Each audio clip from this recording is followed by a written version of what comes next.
Well, hello, everyone, and welcome back to another episode of Inside LSU Baseball. I'm your host, Jason Armstrong, coming at you to talk about the 2025 national champion LSU Tigers. Man, does that sound good! The Tigers capture their eighth national championship. Johnson's second in 3 years. Two in his tenure as LSU, as he's been there for 4 years now.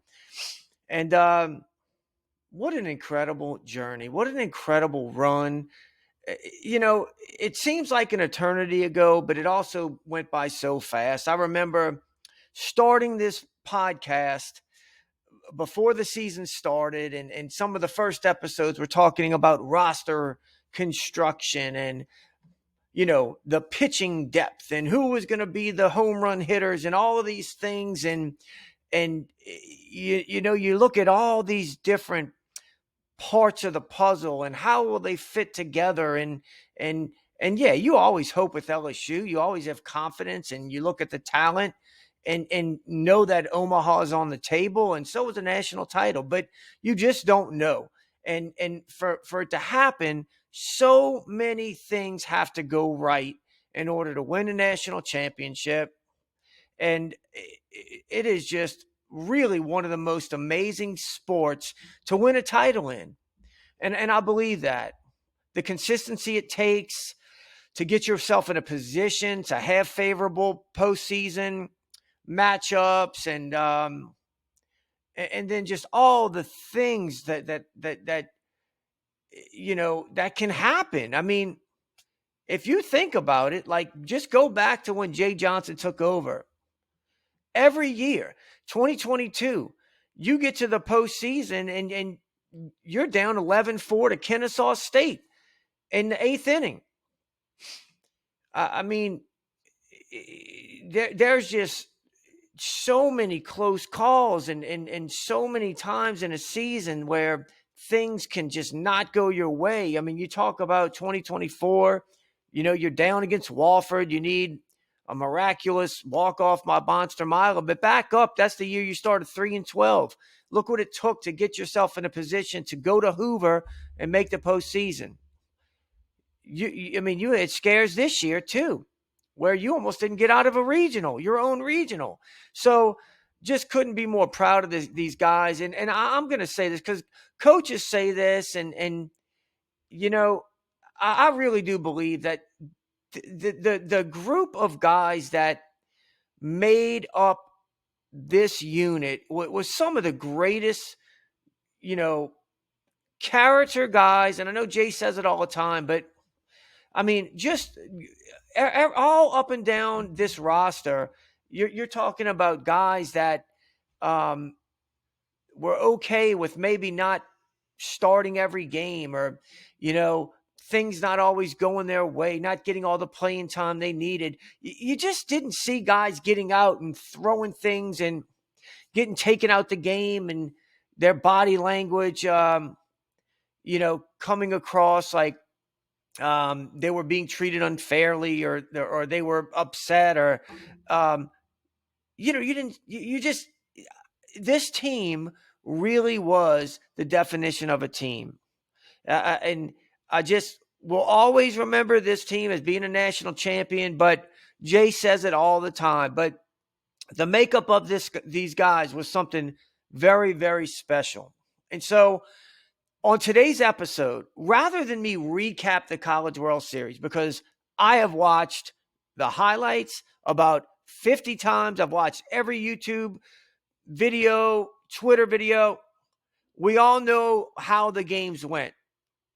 So instead, what I'm going to do today is I'm going to look back on the 2025 season, and I am going to point out the moments that shaped this team, and were the defining moments of this season, which in turn led them to be national championships. So I would tell you I've got about 10 moments, okay?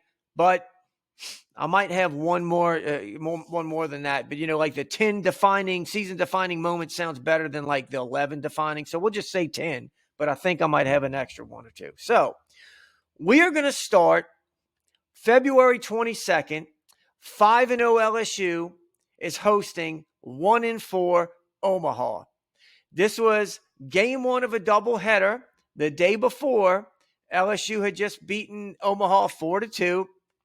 And up until then, you played Purdue Fort Wayne. The competition wasn't great like it usually isn't early on in the year. And LSU finds themselves down 5-0 entering the ninth inning against Omaha. And right then, you had Tanner Reeves single, Jake Brown doubled, Ryan Costello walked. How funny is that? Back then, you got Ryan Costello playing a vital, role, pinch hitting in a game, and now he's in the portal. But Costello walks, then Danny Dickinson hits a double, scores 2 runs, so it's 5-2 now. You're down. Derek Curiel walks. Jared Jones singles. Now it's 5-3. Bases loaded, no outs. All right. Pearson hits a sac fly. Josh Pearson. So it's 5-4 with 1 out. All right. And then Ashton Larson would strike out. And you got a runner on third. And right there, Stephen Milam pops up. Game over. LSU loses 5-4. And you might say, well, why are you including that as one of the moments? And a couple reasons. Number one is right then, I think we saw a lot about what this team was going to be made of. First of all, in that game, they did not lay down. They did not, put a run across the board and just say, hey, we'll get them tomorrow, which they did. They came out the next day and they won convincingly. But they battled back. They showed us that they were never going to be out of it. And you're going to have to get all 27 outs against this team. And that was the first time we saw it, was 6 games into the season. So, and I think it gave us a glimpse of what they would be the rest of the year. And that loss refocused the team. We saw some real leadership over the next 3 games. Jared Jones and Stephen Milam both went 7 for 11. Both hit a home run. Jones had 9 RBIs, 4 walks, and only 1 strikeout. Milam had 5 RBIs, 2 walks, and 0 strikeouts.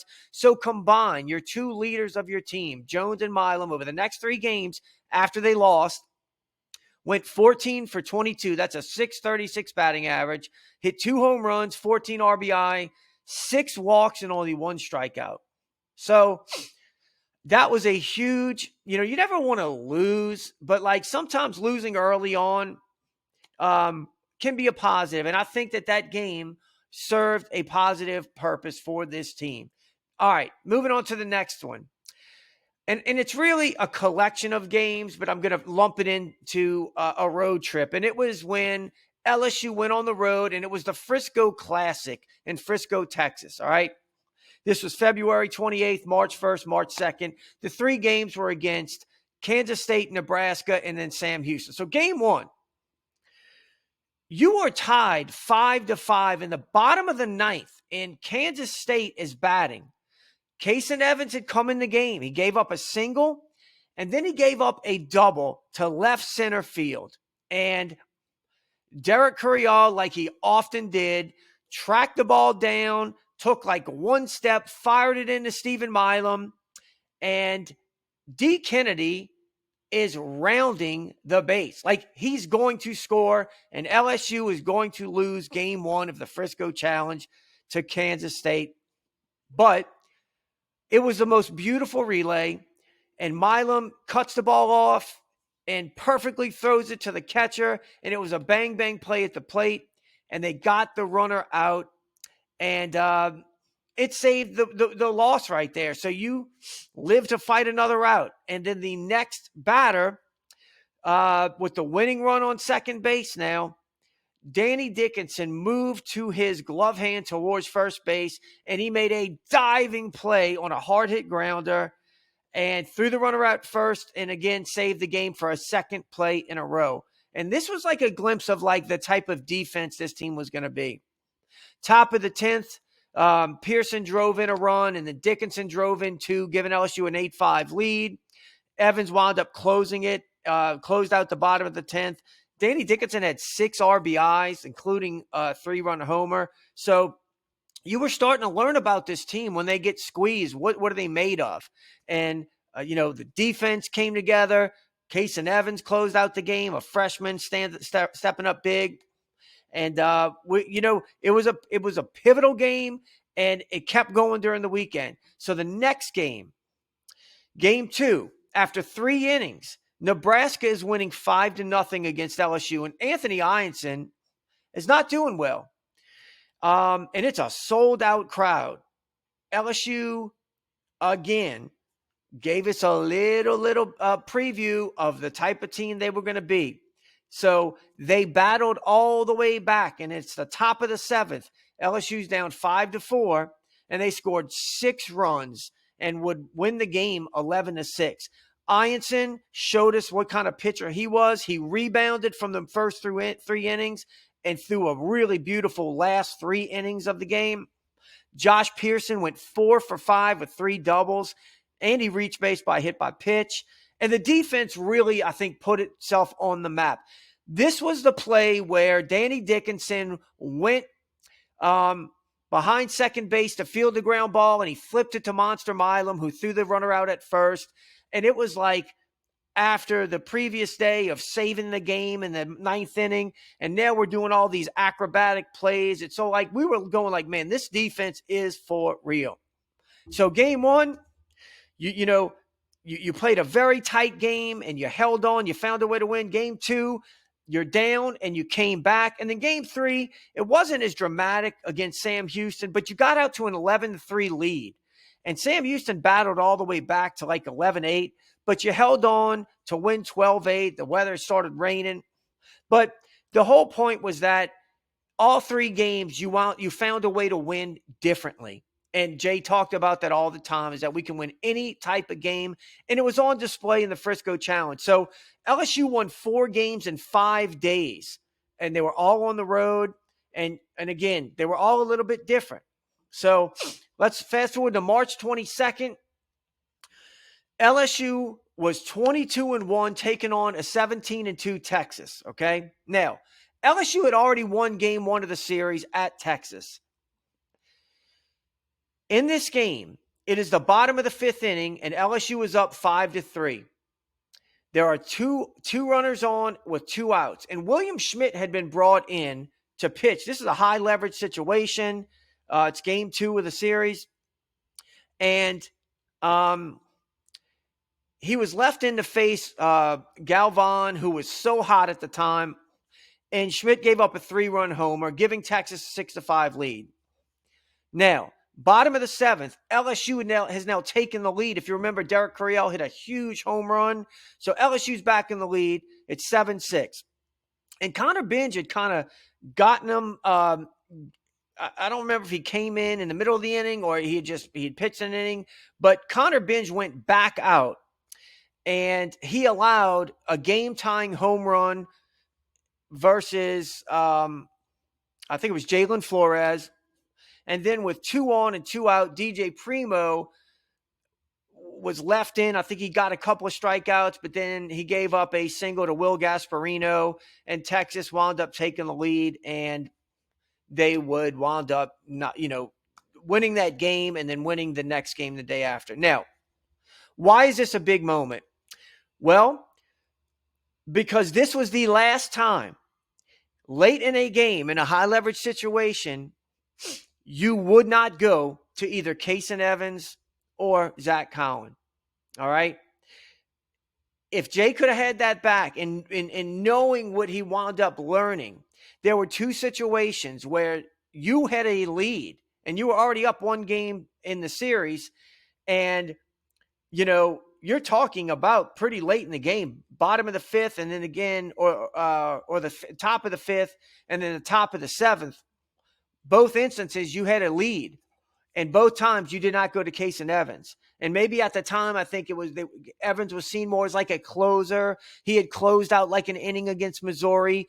But we would then learn that he could go more innings. So you try to get Schmidt to handle it, try to get Benj to handle it. Neither one of them was able to do it. And that was a pivotal moment in the season because sometimes losing can really be beneficial. If you win that game with Connor Benj, maybe you never, maybe it takes longer to find out what you had in Case and Evans. And boy, do we know what we had in Case and Evans. So that's why that was such a big moment. As a matter of fact, the very next day, Case and Evans came into the Texas game, but LSU was already down 5-0. And this is in the 5th inning. And Case and Evans finished all but one out of that game. He allowed one run. So, again, hindsight, going back, you would have loved to put him in there, but everything, works out the way it's supposed to. And from that point on, you knew, Evans was going to be your one of your main guys in a high leverage situation. All right, March 27th to March 29th. This is the Mississippi State series, and there's 3 things I want to touch on here. Game 1, Zach Cowan threw 4 scoreless one-hit innings, earning the save, and it resulted in an 8-6 LSU win. Game 2, Case and Evans threw 4 scoreless 2-hit innings, earning the save and preserving a 2-1 LSU win. Game 3, this was the first edition of Tigers After Dark. After a 3.5-hour rain delay, LSU comes back and explodes for an 8-run first inning. They blew out State 17-8. They swept the series. The game ended after 1:45 a.m. And they showed right then that they were able to stay mentally tough, not allowing outside distractions like a rain delay to cause them to come out and not be sharp. And this is something we would see throughout the remainder of the season, all the way into Omaha. So the emergence of Zach Cowan, Case and Evans as 2 of the nation's best relievers, I think really came to be that series against Mississippi State. And in the mental toughness, it was something that we were seeing.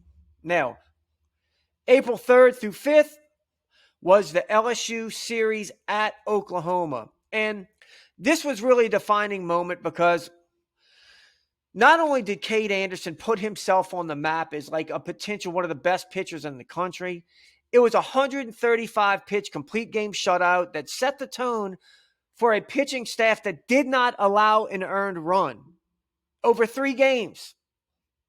And LSU used just 2 relievers, Evans and Cowan. They combined for 7 innings of relief pitching. And again, I think this is where people were really starting to see the type of arms and staff that this LSU team had. Let's go to April 17th. LSU at this point is 33-5, and they're hosting Alabama, who is 30-8. Now, following a sweep at the hands of Auburn the week before, Alabama now rolls in and roughs up your ace, Cade Anderson. They went deep 3 times on Anderson, including back-to-back home runs in the 6th inning. They knocked Cade from the game, and they had a 5-1 lead at the time. So you are staring down the barrel at 4 straight SEC losses at this point. And Bama is doing it with their 3rd pitcher. If you remember, they started Tyler Fay.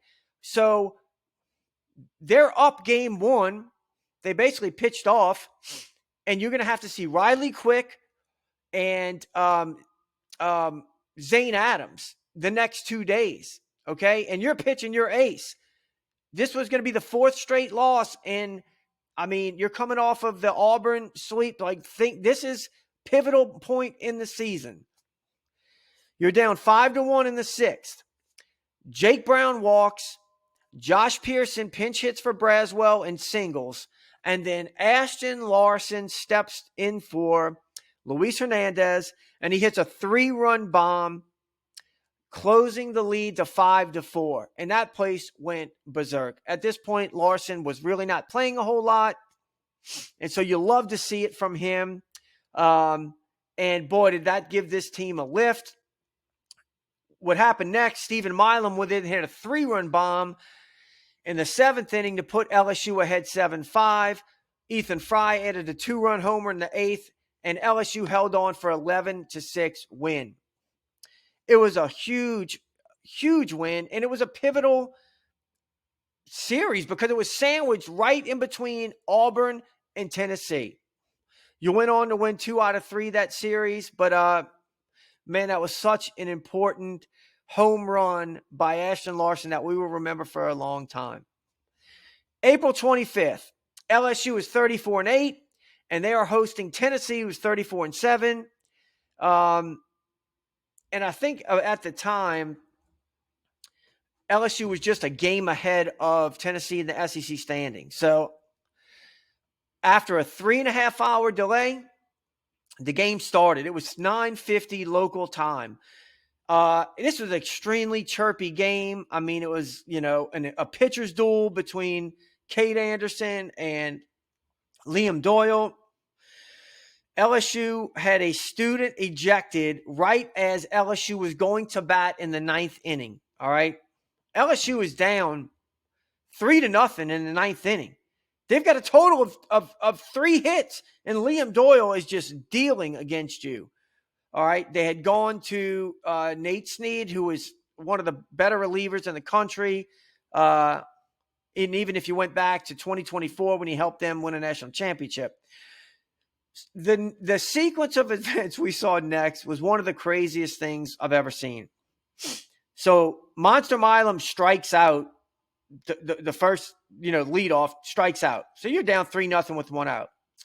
You then had Ethan Fry hit like a big hopper. That was really a tough play for third baseman. Oh my gosh, don't tell me I'm going to start doing this now. He was the guy who played shortstop last year for Tennessee, wound up settling. Dean Curley. So Ethan Fry beats it out at first. Then you have Jake Brown hits a ball really hard that one hops Curley. So now you've got 2 on with 1 out. Tanner Reeves lays off some good pitches and he walks. So you have the bases loaded, 1 out, down 3-1, and in steps Dalton Beck, who had 6 at-bats on the year, and he was really more used as a pitcher. And Dalton Beck, on a 2-1 pitch, singles up the middle and makes it a 3-2 game. It just absolutely insane. All right. Stanfield then steps to the plate, and he flies out. So you got 2 outs now. And Derek Curiel is your last hope. He's down 1-2 in the count, and he hits a ground ball between first baseman and second baseman and ties the game. So it's a 3-3 game now, and this place is going bonkers. And up steps Jared Jones, who the previous at-bat had struck out to Nate Snead. Well, he sees a first pitch that he lays off for a ball. Jones then, it's a strike. He fouls off a pitch. It's a 1-2 count, and Jared Jones hits a ball over the batter's eye. The most insane way. I'll never forget that. I was going crazy in my room. My wife's sleeping, and I'm going berserk. And LSU wins the game 6-3. And it took 6 runs on 3 hits in that last inning to win game 1.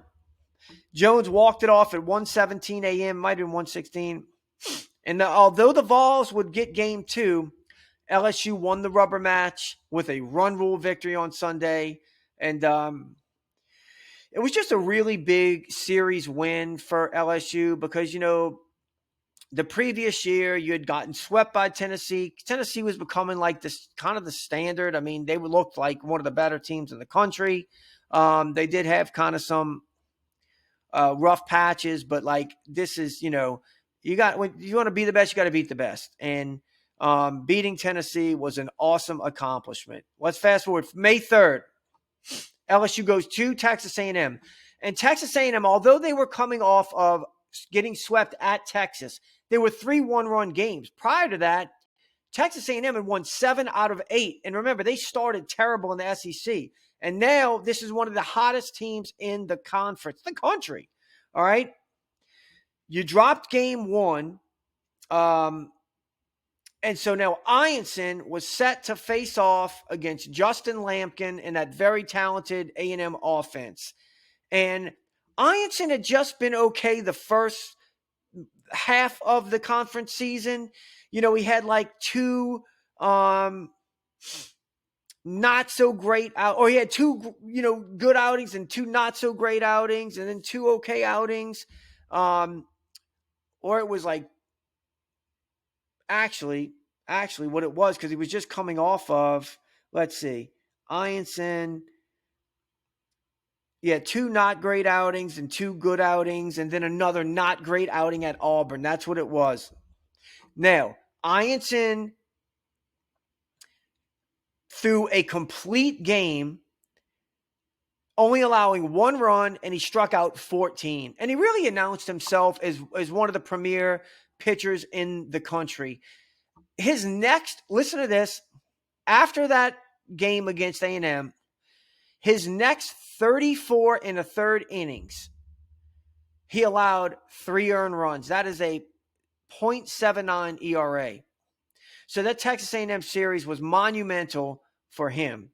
And you will see he started like this streak of real consistency. May 9th, LSU is hosting 40-win Arkansas, who at the time, I think they sat second in the conference, and a lot of people considered them to be the best team in the country, the front runner for probably the national championship. And look, up to this point, Jay Johnson is just 2-7 against the Hogs in weekend series. So game started again just before 10 o'clock local time due to weather. Bottom of the 7th, LSU's down 4-2. Arkansas brought in Aiden Jimenez, who had an ERA of 1.46. Things aren't looking great. LSU loaded the bases, and with 1 out, Derek Curiel hit a game-tying single. It looked that way, but the ump called Milam out at home plate. The call was then reversed, so it was 4-4. For the next 3 innings, Gabe Gackle and Zach Cowan traded blows, man. They would battle it out, and then Ethan Fry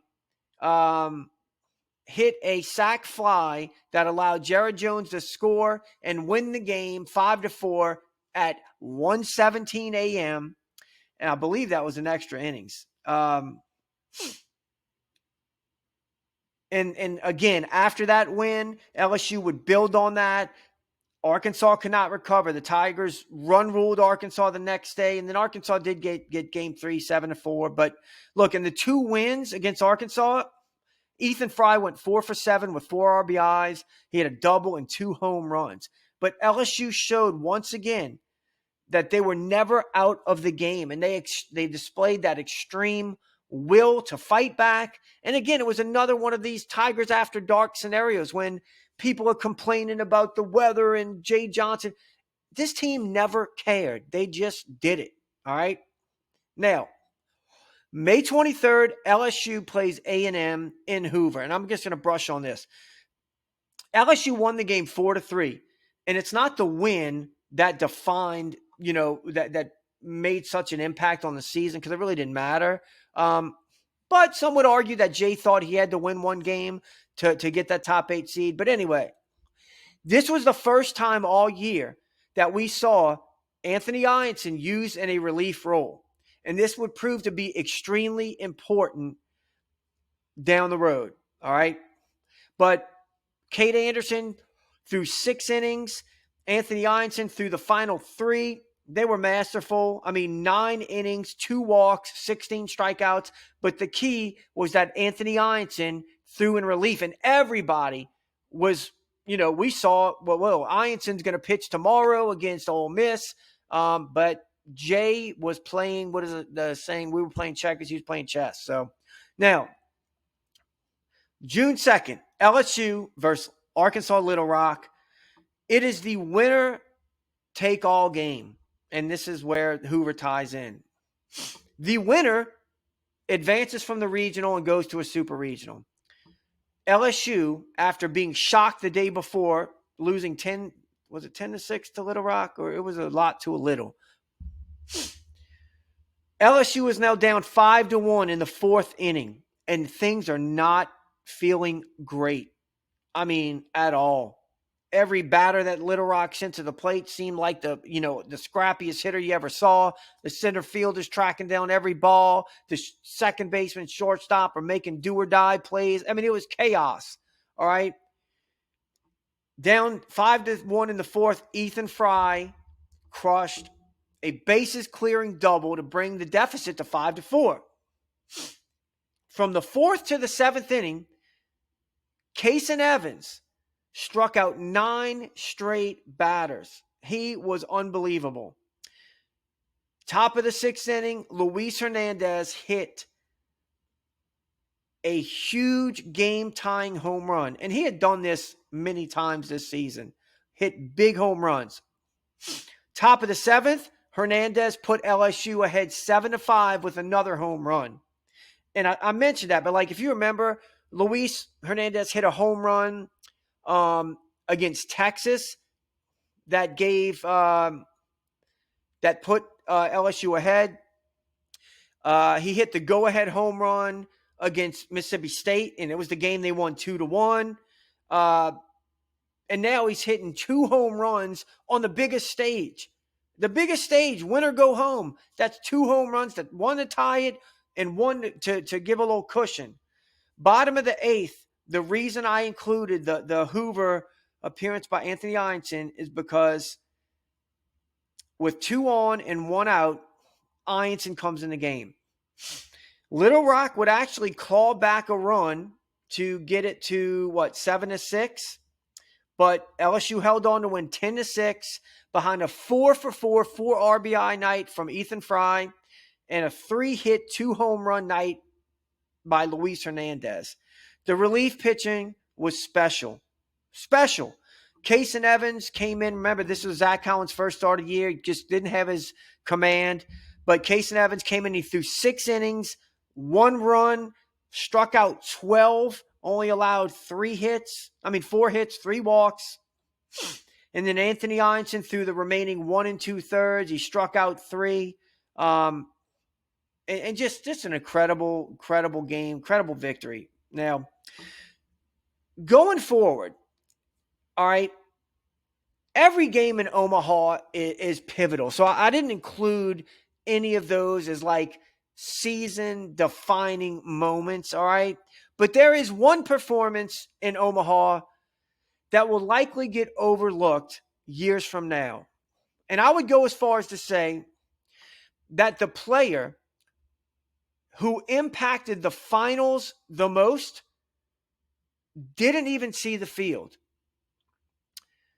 Folks, I hope that one day, when talking about this incredible championship run that Zach Collins start in Game 3 of the CWS versus Arkansas will not go unnoticed. On that stage, to pitch into the 6th inning, only allowing 1 run, which was a solo home run to Ryder Helfrich, and to strike out 6 was one of the gutsiest outings you will ever see. And I mentioned this, but at that stage, Arkansas was really not going to be in great shape if they did beat you. They were going to have, to go to some guys that they hadn't pitched all, in the College World Series. Gackle was done. Gage Wood was done. Root had pitched twice. So you felt good about your chances because you had Anderson ready and Ianson. But here's the problem. If Cowan does not give you the outing that he did, and it was more than him, but mostly him, that means that Cade Anderson's throwing against Arkansas and he's not available in the College World Series finals against Coastal Carolina, a series that was decided by a 1-0 game and a 5-3 game. So Anthony Ianson pitches your game one, and, after that, like, maybe it's Case and Evans, but, like, what happens if you get to a game? So it was going to be very, very uncomfortable in a different situation. Yeah, LSU, maybe they still win. But the point is that you didn't have to find that out because you were able to have everybody rested, and the two main reasons for the season you had were your two starting pitchers, Cade Anderson and Anthony Ianson, and Zach Cowan allowed them to be rested for the finals. So that was a monumental job. And it wasn't just him. I mentioned Jaden Newt threw a really big inning that held the line. Chase Shores was better than his stats. Jacob Myers, those were Chase Shores' runners. He threw the one hanging breaking ball, gave up 2 runs that were credited to Shores, but he held the line right there and allowed LSU to come back. So it really is remarkable thinking back on everything that I mentioned that had to go right in order to hoist this trophy. Just an incredible season. And I love this team. I've said it many times. This team was put together so well by Jay Johnson, and it was extremely talented. So don't kid yourself. And that brings me to one of my last points. I've heard it said a few times by like 3 different podcasts when they went to talk about LSU. One of the first things they said was that, hey, now this wasn't a typical LSU juggernaut. I mean, it's nothing like the 2023 team, and but they just got it done. And although there is some truth to the fact that, like, look, they did play as a team. This toughened together thing, it was real. But do not kid yourself into thinking that this was just like a bunch of, scrappy players who played well together that were opportunistic. Guys, I did a little exercise, okay? And I want you to sit down. I don't want you to when I say this, I don't want you to get upset. All right.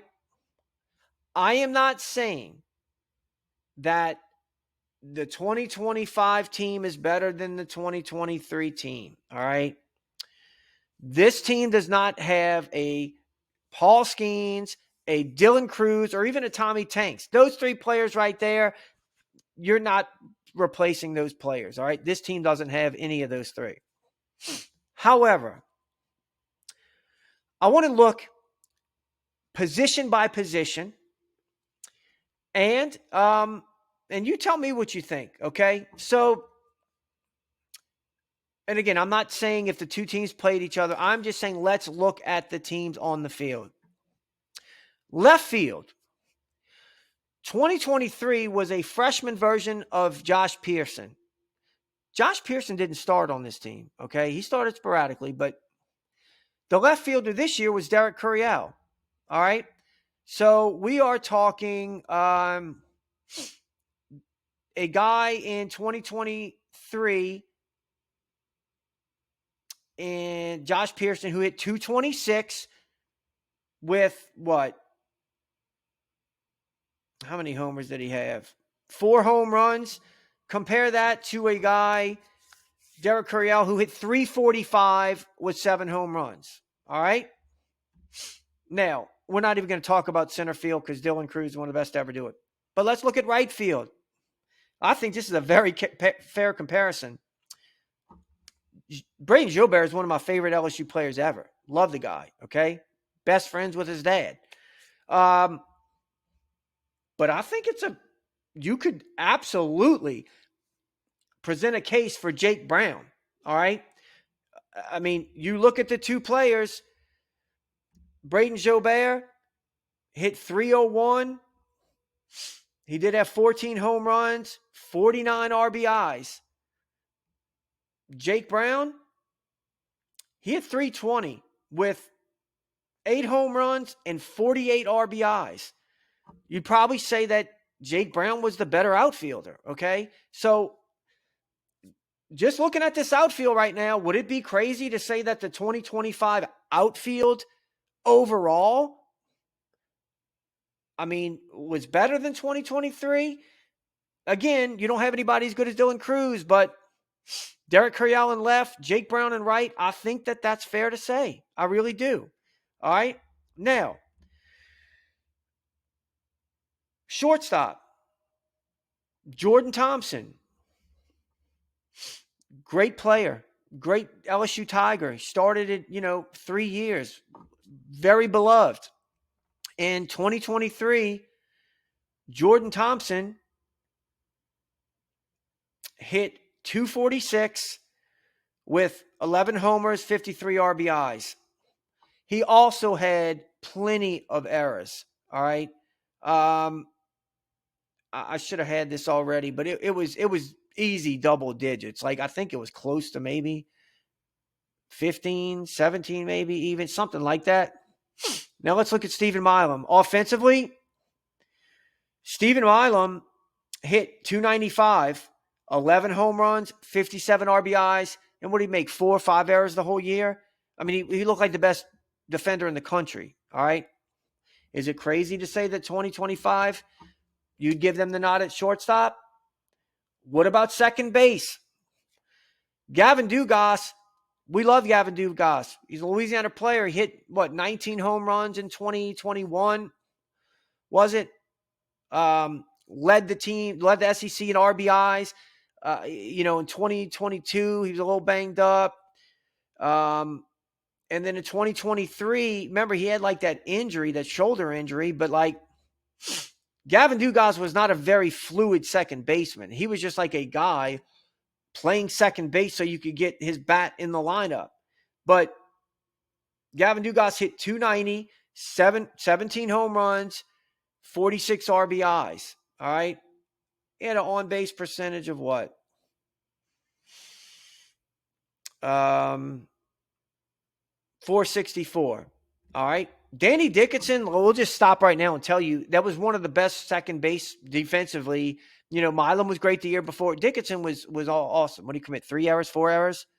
Just incredible defense. Definitely a step up than Dugas in 2023.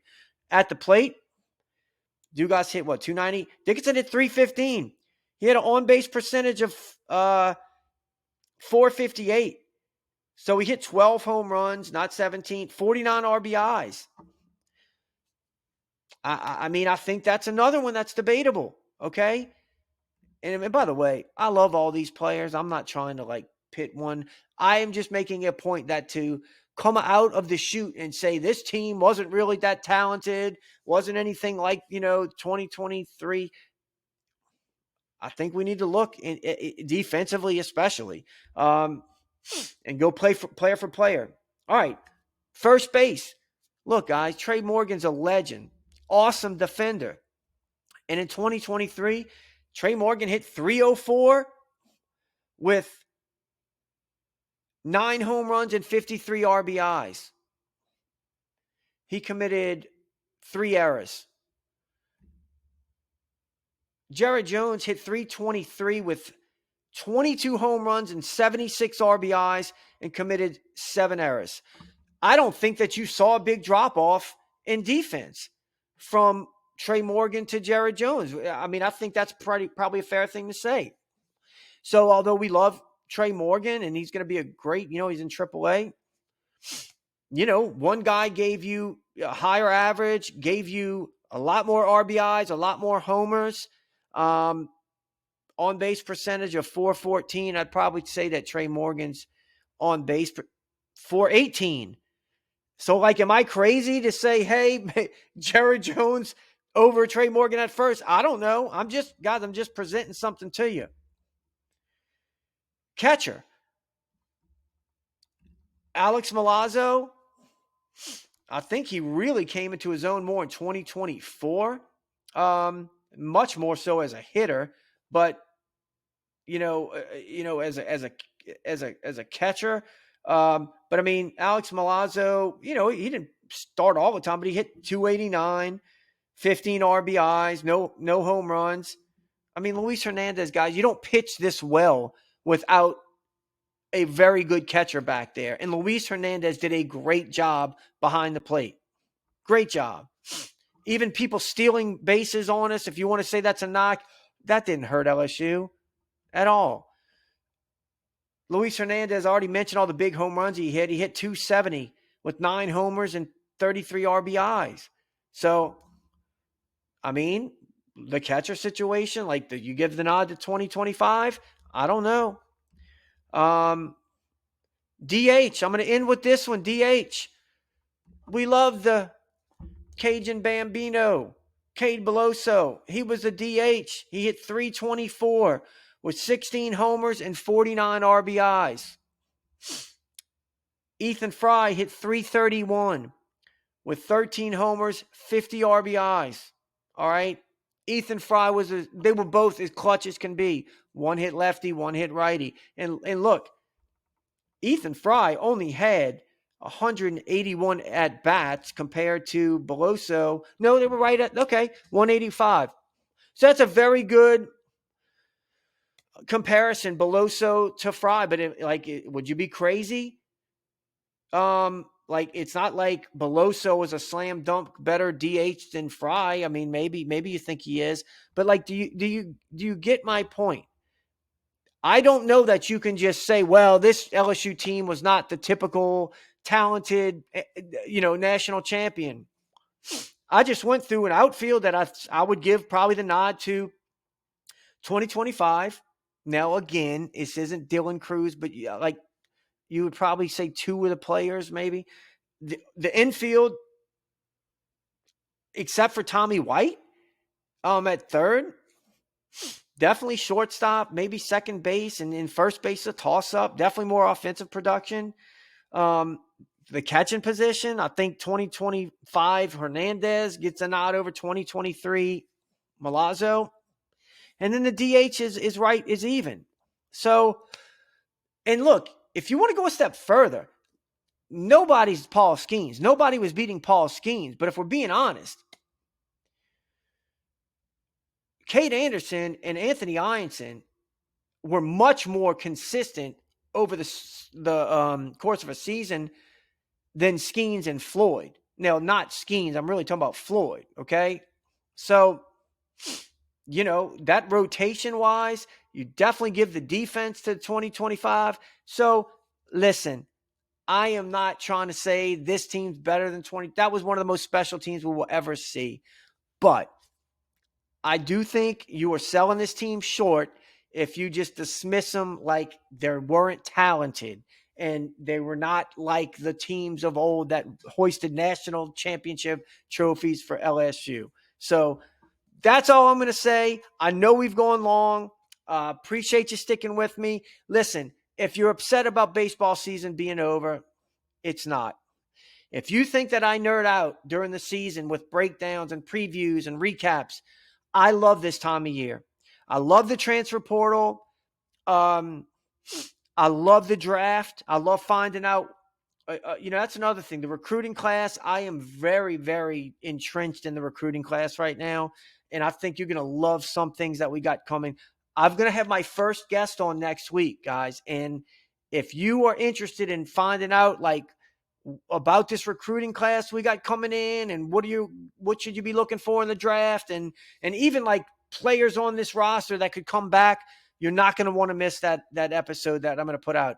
And I'm going to be putting out more content throughout the summer. Probably going back, looking at some, this team as a unit and looking at different players and what we saw from certain players and what we can expect next year. Just a lot of fun stuff. We got summer ball going on. So a lot of these players are going to go to the Cape and play there. And look, I'm very interested to see guys like Ashton Larson. And I don't know how much these guys are all throw, but I know Devin Sheeran's throwing. What about guys like, a Connor Ware, William Schmidt, there's a bunch of players that are going to get some work in over this summer and that are going to kind of catapult them for next year. So my point is, I'll be bringing all of this information to you. So if you love the Tigers and you want to keep up with it, stay connected with me. I would tell you thank you so much for this season. I started this Inside LSU Baseball account back in like January, and it has been awesome. Like the amount of views just tells me that not that I'm very good, because I'm not, but this fan base is incredible. I'm so appreciative of everybody who listens. YouTube's a little different animal. YouTube's growing slowly, but we get much more traffic on the podcast. But if you would, I'd really appreciate it if you did subscribe to the YouTube channel, because I would love to be able to go live one day. But anyway, but that's going to do it for today. Thanks so much. I hope you enjoyed looking at some of these defining moments in the season that led to this national championship run. And I will be back with another episode next week. So stay tuned for that. And we'll talk to you guys soon.